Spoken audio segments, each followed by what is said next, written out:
By transforming an object, you can change its position, orientation, or scale without changing its form. In this lesson, you will be learning the fundamental transformation commands move, copy, and rotate. The scale command is similar to rotate in that it needs a base point about which to scale the objects. I'll zoom out, and let's say I want to scale this red circle up. I'll select it, press Enter, and the command prompt says specify base point. I'll specify the center of this circle as the center of this transformation. And then if I move the mouse, you'll see that I can scale it up or down if I get further away from or closer to the base point. I can scale something freehand just by interactively moving the mouse and clicking. You can scale something with a scale factor as well. Click Scale, select another circle, press Enter, select its center as the base point, and type a scale factor. A scale factor of 1 means that it stays the same size.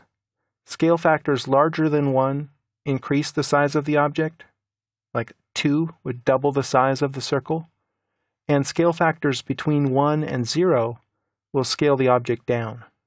So I'll press Enter, and I've doubled the size of that circle. You can also scale with the reference option.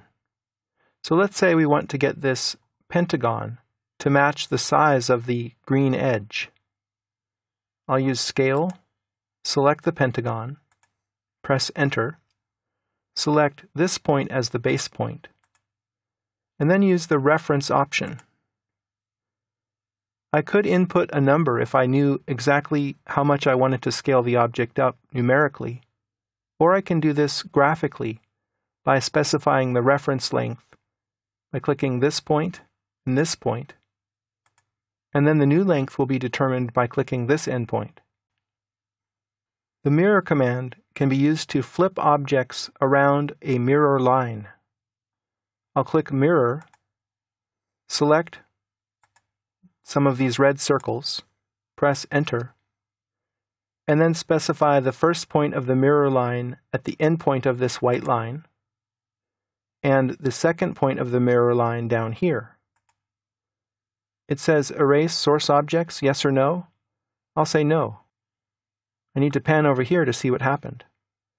The selected objects were mirrored about this line, and now they appear over here. So mirror is actually a copy command if you say, no, you don't want to erase the source objects.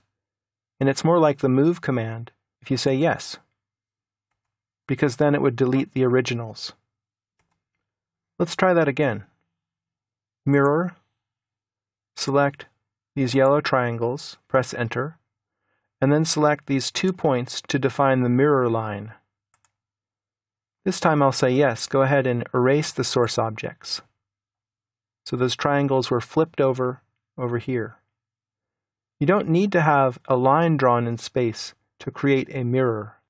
I'll mirror these objects, Enter, from this point, and then I'll turn on ortho so I can mirror them horizontally, like this. And then I'll press Enter to create a copy of those objects about the mirror line that I drew here in empty space. Finally, the offset command is right here, and it works by specifying an offset distance. I'll say 1, Enter, then I'll click this line, and if I move the cursor on either side, you get a preview of what's going to happen. If I click over here, it's going to offset it on that side. The offset command continues, so you can click another object and offset it, and so on. I can offset this to the right. You can also offset polylines and circles, splines, and so on, just by selecting them and clicking outside or inside. I'll offset this triangle, which is a polyline. The form remains the same, but the size changes. So in summary, you now know how to manipulate objects freehand, or by using measurements, or with object snap relative to other objects. With practice, you should be able to transform objects into any position, orientation, or scale that you desire.